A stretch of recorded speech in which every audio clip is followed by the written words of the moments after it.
So I changed actually the title a little bit. So we talk about health tech here, but actually I'm going to talk about any tech because, well, innovation is about innovation, and the tracking of information and information within innovation, it goes across all technical areas. So my title is Boosting Innovation with Patent Information. That might seem a little bit boring or a little bit strange for you not working with patent information. So let's start off with some statistics. Innovation is the key word for the future. Everyone talks about innovation, how important it is, and it is important.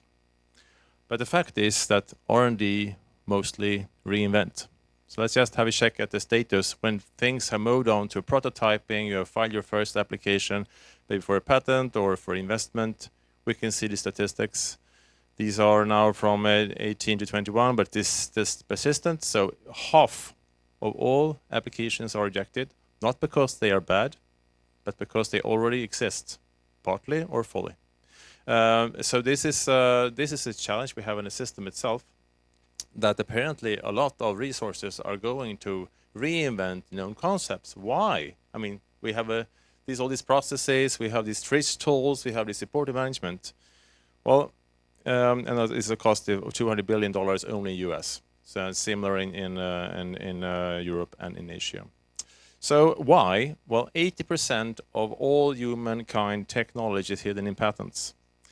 This might come as a shock, but this is actually the biggest archive of human know-how facilitated in one place. And the whole idea of the system was to sponsor innovation to start with. But apparently it's sort of diverted a bit and is being more run by attorneys, and there's been a legal context, so it's not so used. So this transformation is that the realm is not really known accessible for R&D because the texts are becoming, from the beginning in the 19th century, it's now more written like legal agreements rather than articles, which was the beginning in the system. And it's complex to read. We maybe need experts to interpret and assistants to understand. What's the implication? What does this document actually say? What is the implication for me in my project, in what I'm doing? And R&D basically starts to look here. You Google, you look at articles, and that's about 20% of knowledge, 25 if you're generous.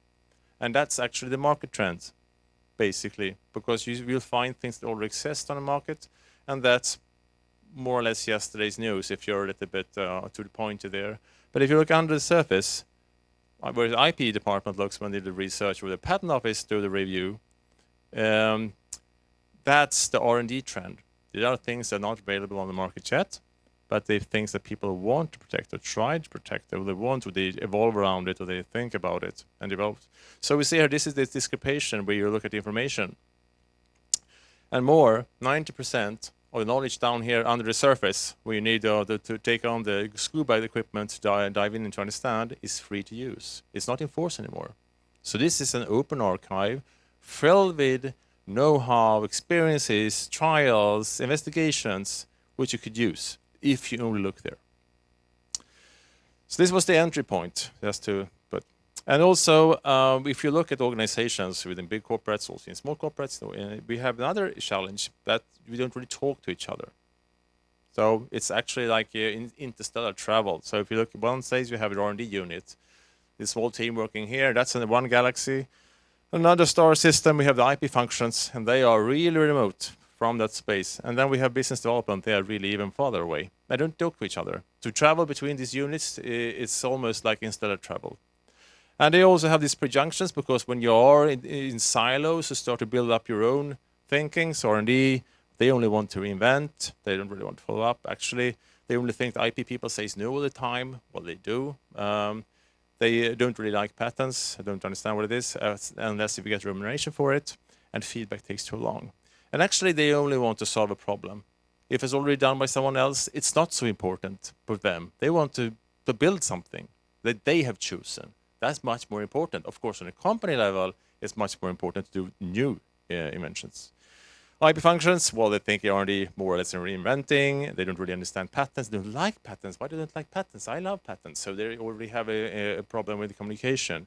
They don't have time to check everything, and they only sure when they knock out an idea, because then I'm confident I did a good job. So yeah, it's no. You know, Little Britain, computer says no, IP says no, and that's how we feel. So it's like an inverted satisfaction, which is really bad for innovation. And this team, of course, they sell whatever they can say, whatever the client needs, they say yes. They think R&D is very slow, why can't they build it faster? And IP, what the hell is IP? And so on. So this is the starting point. And if we look at the impact of early screening, now we're coming back to study we did together with UCLA in 2019, so it's a little bit, it's already 5 years old. But we see the importance that normally you want to do the right projects, you want to do the projects right, and then you want to maintain life cycle management. This is the basic innovation funnel. You've all seen it in different variations. It's nothing sort of special about it. But if we go back to the previous slide, and saw why is such a huge impact on the cost? It's because if you normally do the screening here, when you file the patent application, you launch the prototype, you're starting investments round, 98% of the cost is taken. 98% of the time and resources are also lost on reinvention because the whole project is run.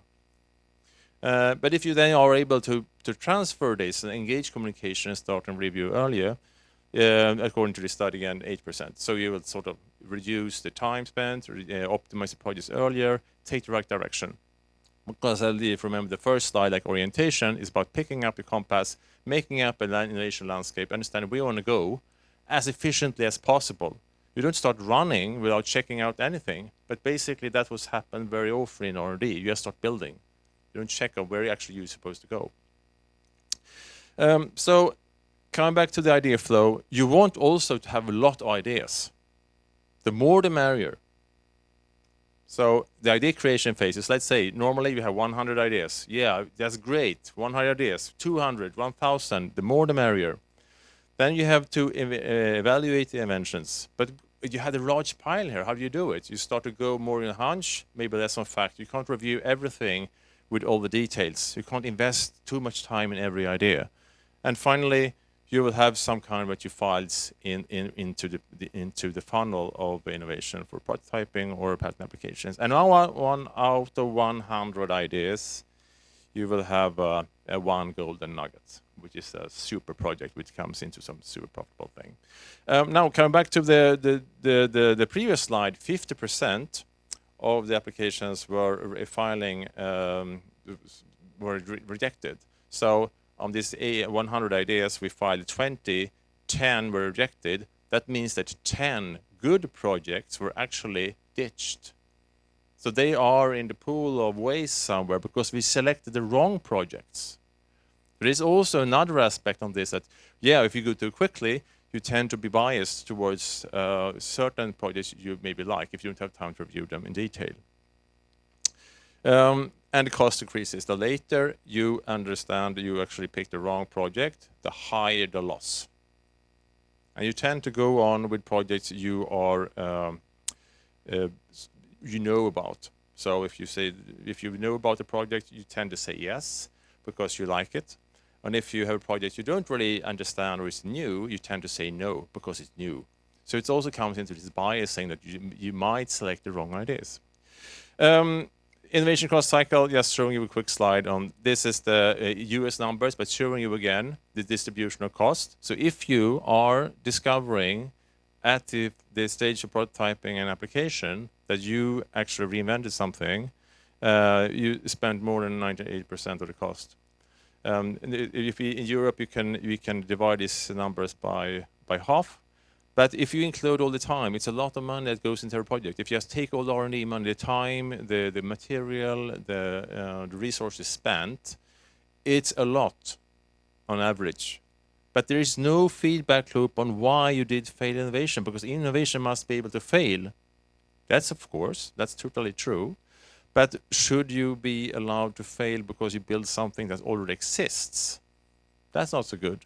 Because you have to have that feedback loop to check on why are you failing in the end? Why did you select the wrong process or the wrong projects? So this comes back to here we have a large gain, potential gain, which could be explored. But still, if we're looking at numbers, most inventions are actually reinventing because you don't have that in place. So we need to bridge this gap between the IP unit, R&D unit, and of course also businesses, and they know you're creating a vortex in the interstellar travel between these two units. We're going to bridge and create a structure to engage people within the organization. So I did a little bit of a change of the traditional Maslow ladder in psychology. You also want to see that, but if you turn it into competence ladder, we need to move people across this ladder and up. So we will start here, oblivion, unknown incompetence. This is the most dangerous stage because you don't even know you don't know. So, and if within an organization you have these silos and they don't know at all about each other, you can't communicate. So to be able to communicate at all, you need to move everyone up here, aware. You have a known incompetence. I know what I don't know. That means I can ask questions to gain more knowledge. So this is the prerequisite to enable any communication between these units across the organization. And of course, you can move up higher and you're learning, you have known competence, then you're in a learning mode, you're skilled. And of course, in the end, you become them in the nirvana and you have your unknown incompetence at 10,000 hours. You know it's right to do it this way because you know it. But actually, it's also training in it. So this is also a high need to move up this competence ladder to be more knowledgeable. So going back to the main slide, the trefoil of the three competence areas. R&D, you want to avoid reinventing and boost the technical know-how. So get in information as early on as possible to understand what others are done. And the IP is about reducing risks. I mean, you don't really want to be too dependent on other technologies which competitors have. If you can avoid it, or if you really need it, you should probably engage in partnerships, license agreements early on, not late. And also understand what kind of possibility you have on your end to protect yourself. And finally, business. Analyze trends and the market activities, and to be able to optimize the development and see a little bit of what others are doing. These are the three leaves on this trefoil that you should include. And we're talking about with these three units, R&D, the IP, and the business, because innovation is never as good as the awareness and the understanding of the business landscape around it. And collaboration is one key asset in this. And very often it tends to be, it's a sequence. So you go from, you start on with R&D, it turns, then hand it over with IP and business on the other side. It should be a partnership. It's a team building. You work together. It's one leaf. It's just different aspects on it, and by bringing this dialogue together, you can actually improve innovation. And then here, patent data plays the big trick because you saw it 80%. So we're ready to go, right? We're ready to go. It's so easy. We just search patents. Yeah, we search patents, and that's so fun. Now, this is an insulated container jacket arrangement adapted for one-time use of heated flows comprising of the first chronicle sleep. And even if I'm working with patents, I start to not really understand what I'm talking about here. So, but we're going to have this very soon because it's a one-time use coffee cup. And of course, yes, everyone sees that. It's hidden within the language of patents, and that's obfuscation. So we need systems to help us out. Now coming a bit into what AI can do for us and why I'm talking about this in the first place. Because patents could be the most boring document ever. But it's not, and I think it's also about this communication and knowing where you are on the competence level chain. So a patent document is not something you read as a book. It used to be that 100 years ago. But because if you give an article, you want to read the whole article. Document is like an annual book for telephone numbers. Yeah, I want to check out the telephone number of that person. You flip to that page, you read a specific part, and that's what you do. Don't try to start with the first page. Then you're doomed. Even if you talk to an expert, they say love it, they actually lie. So we started our journey. I started working as an examiner at the patent office, and I was sort of intrigued that I was saying no too many times. Then I started the consultancy firm working with this sort of, we'd be giving advice on risks and opportunities, but still I was saying no too often. So then we say, but maybe we can use AI to actually enable, empower the end user to do a little bit of screening on their own, before they come, because it's of course okay that we can make a sort of a nice job on saying no, but it's wrong because they already spent the time, even though so it's a anomaly in the system that you can make money on saying no to projects which should have been known already at the start. So we got a resource from Vinnova and using AI to transcend and translate a little bit to help everyone to access a little bit on this information. Not perfect, but a little bit of a health check. So you can pick up a little bit of the course, try to go to southeast, and what kind of information you need to do that way to present the results and so on, to make better insights for R&D, some better insights, and trend market analysis. So what we can do with AI here is that one way is to get a better starting point. I mean, before you even start, we would like to do something in this area. I mean, normally you would do it if you buy a car, you would read a lot of magazines, you would talk to friends, you would test drive, so on. Same thing in when you do innovation. You would like to explore this. You do a bibliographic study. You can do some screening with using AI tool in the patent information just to get a sketch what's out there, and then you can start filling in, get inspiration where to go on. And of course, get stuck when you get stuck. We have a problem. We want to solve this. We can't really. Wow, how do we do it? Let's check out what others been doing. You can get some quick insights and maybe some understanding of what you can do next level. That's a very good use point. And we came back to bias. You can unbias, and now talking unbias your own decision, but coming back what you have these presumptions that you think you know what is new and not new because you like it and you don't like it. But if you're given information which are more or less neutral from a system that tells you, yeah, I like it, it seems to be new, but I found hundreds of the same thing, maybe I should reconsider filing it. On the other hand, if I find something I don't like it, but I don't find anything, maybe actually I should keep it. Go on investing in it. So a screening workflow could look like this. You just enter your idea, you talk to the system, you basically, you could use regular tools or AI tools, and then using by this, you will get a review, some kind of relevant document, pointing out where to start reading. You can comment, analyze on those, you share it, and then finally you do some report. It's like a little bit of a mini study. It's like a mini study course, prepare, review the books, checking out, make it the report at the end. It doesn't have to be complete. It doesn't have to be very long, but you should do a little try for it in every project you do, and also at different stage. So do it stepwise, iteratively, as often, and then check it out. So AI-assisted exploration, we're coming back to this patent document, which was a little bit tricky to read, right? That's because the document is actually not a document, it's a pile of passages. So an apple is not an apple, it's a pile of slices. And each slice will have different relevance according to what the questions you ask. And you want, and here actually AI has the possibility to identify in color and indicate where you should start reading. That's what we'll be working on also, but there are other solutions as well to find out where I should read first. So review the landscape, who is active when and where, to get assessed where, okay, this is my surroundings. Identify relevant documents talking about technology to understand a bit, okay, they have done this, they had the same problem, lots of people had the same problem, and some have solutions that direction, others have another direction. I can learn from it to make my solution more reliable and more efficient. And then I extract knowledge and follow up. And then I reiterate, and this can be a loop going on. So looking at the sort of typical landscape could be like this. You just get quick insights to who is active, where are they in the world, what kind of big companies are working in this area, who are the top inventors, because that could be good to work with, identify partnerships, license deals, collaborations, investments, technology areas, and so on.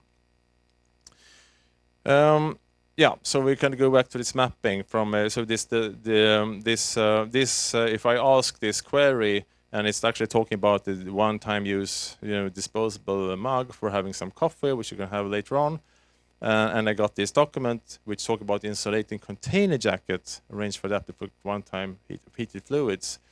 I want something that maps up a little bit what to read. Okay, so disposable can actually be one time and so on. So we can use this these new AI approaches to transcend between the language descriptions, which is quite important. And this is still ongoing work, but this is and also when you present it between the units. I mean, of course, one is a tool, but the other part is also between persons.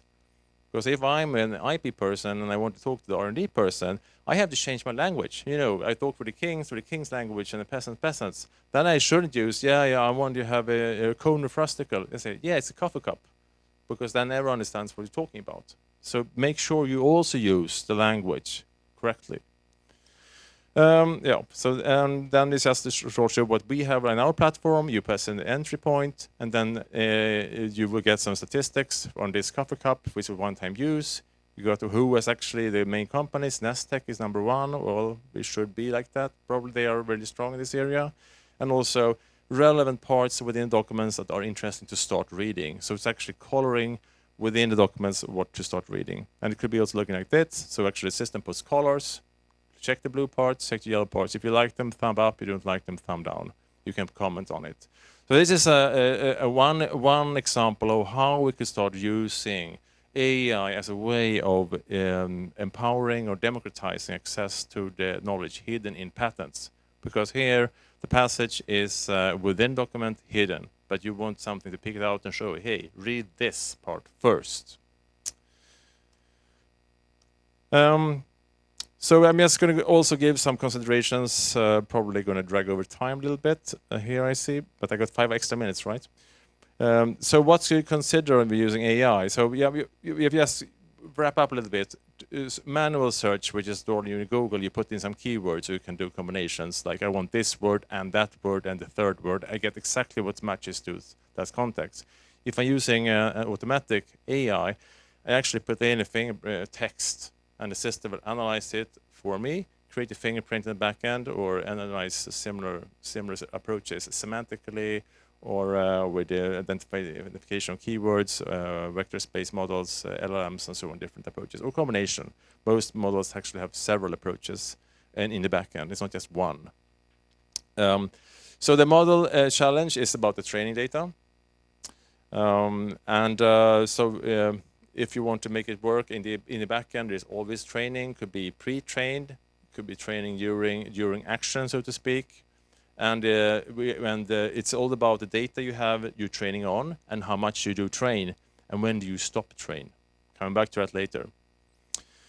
So we have four things to think about. Now we're talking about the pure search perspective if you want to drill into the patent data. So it's overfitting, the biasing, the intelligence leakage, and hallucination.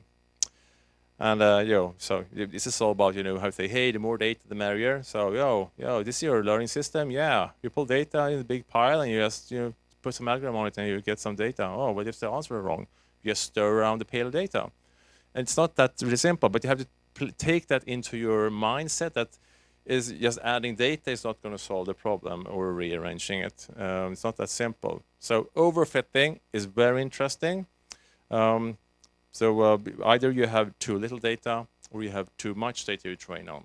And that's going to also affect the results. And it depends if you have a pre-trained model, it could be fitting you perfectly, or it could be not a perfect fit for you. And then you have to train it on your own. So if you use a generic model, you don't know how trained it is. But that's something, you have an underfitting, you will have a poor prediction. And if you're overfitting, it's going to be when you have an optima in the end. So coming back to, when do you stop train? This is a good question to ask the provider. So yeah, it's great you have all this data. How do you handle the training model? When do you stop training? When do you start training again? How do I know? The overfitting paradox 2 is when you train internally. If you're going to do using a GenAI solution or similar, you can overfit it on your own. I mean, because you have a document here. Yeah, we have 2 teams. And one team, yeah, we like it. This document is great. It's actually perfect, spot on. But the other team says, oh, this is a crap document. Yeah, it's shit. And then the system is going to get confused. So you have to really make sure that your team is trained internally, coming back to knowledge. Because you're going to train it yourself, or if you use a system, you have to have the same prerequisites. So you know what to give, the verdict to give on the document. So that you don't give different opinions, because then you're destroying the model. That's a very important insight. The bias is very important as well, because and now we're talking about bias within the model, because some models are training all the time. So if I am searching for, and this is stupid example, I'm searching on Amazon for books on pattern searching, and I'm reading patterns, and I love patterns, it's great, and I really got super good at this, but now I have to do something with my body. I want to run. I want to search for jogging shoes. Then I get the book on jogging shoes. Because I still think, yeah, Linus, no, he doesn't want to jog, he wants to read. He's a reader guy. So then you will get data from yesterday, and you need to understand that if you have topic shift is it's very hard to handle in these models. So you have to answer, okay, now I'm not interested in yesterday, I'm changing. That comes back to the training. Is it training all the time? Or can I influence when I train it or not?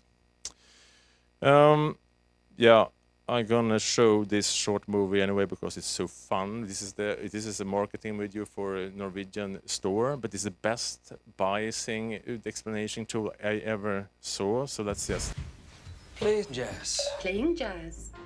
Smoothie. Making smoothie. Calendar. No meetings today. Remember, tandläkare at 9:30.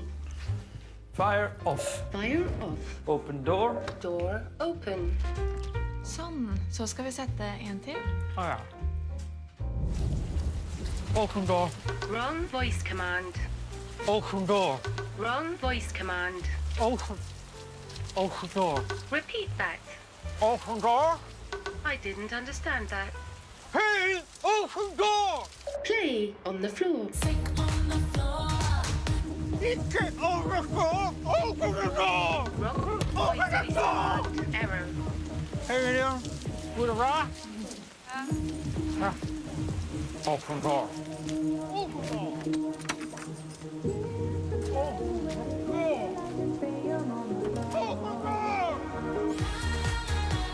Higher. Higher volume. Higher. Higher. So this is actually is describing. Okay, so yeah, you can retrain. Of course, you can retrain, but you want the model which is robust so you actually adapt to changes, but not too quickly. It's like derivative and integration. So that's an important part. Intelligence leakage is very important. Now we come back to actually if I do train a model, what's going to happen with it? What's going to happen to my data? And who owns the data? Who owns my training? So it's like a family gathering. You sit in your team, you train a system, you're going to bake this fantastic cake.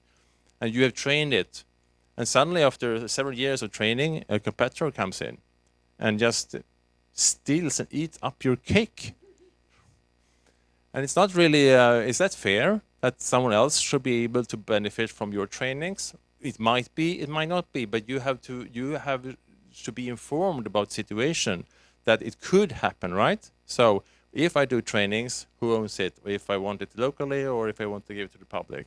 But also, another aspect on it is maybe they destroy my trainings, because they are training in a different way and that will affect my training and destroy my model. And I don't see it because it looked nice when I started and I stopped checking it and suddenly my cake is gone, destroyed. So you have to take, this is just put a little bit on the questions you should ask to providers when you're looking into these models. And of course we have hallucination, and it is specifically to Gen 9 models, which we ask you ask for a question and they don't really know the answer. They might hallucinate and come up with something that doesn't exist. It looks nice, but in the end it's Pinocchio playing you by large, and it's not a true answer.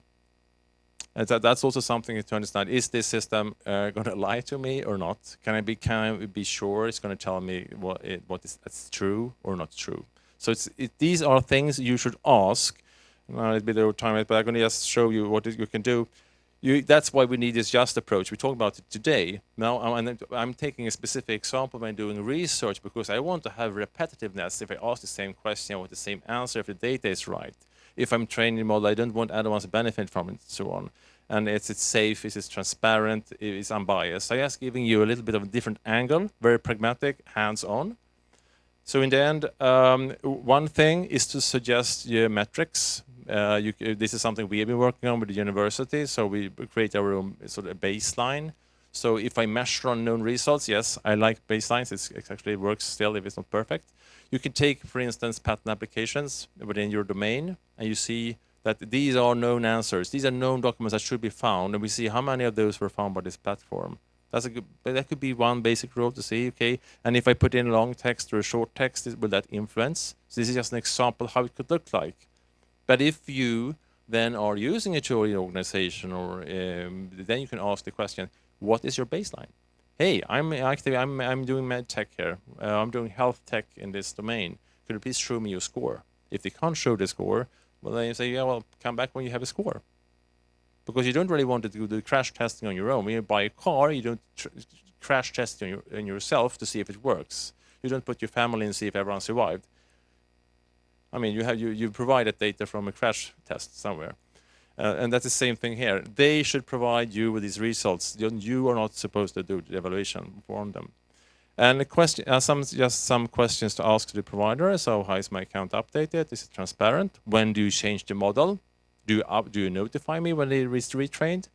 Will it be changed due to my usage? And is it shared? That's one. Impact of data changes. So what other activities will have influence on my performance? Is quality scores guaranteed over time? Because if I ask the same question, we have seen that in several models that you ask the same questions repeatedly, the quality drops. We even see that in OpenAI, that quality drops because it's being retrained by other usage. So that's something to be informed. And what is the model setup? What are the principles? What's the workflow? How is it like this? Am I in a silo? Do I have a copy of the data set? Is it a generic data set? You can ask simple questions to see how the answer to it. And do I owe my training data? So make sure you have to ask simple questions, and then you see, come back to the first. So you don't have to be an expert, but from the answers, you get a lot of information. So key takeaways, information, do not miss out on the knowledge hidden in patents. That's really, really, really, really a fantastic source of information. To boost your information, to boost your innovation, your R&D cycles, minimizing risks, and look at opportunities. And then communication inclusiveness. Try to build awareness in a team building. Avoid being a sequential, collaborate across organization. And by that, I'm going to finish up with check your ideas. And there's if you want to try out our tool, you can see how good they are. And thanks for listening.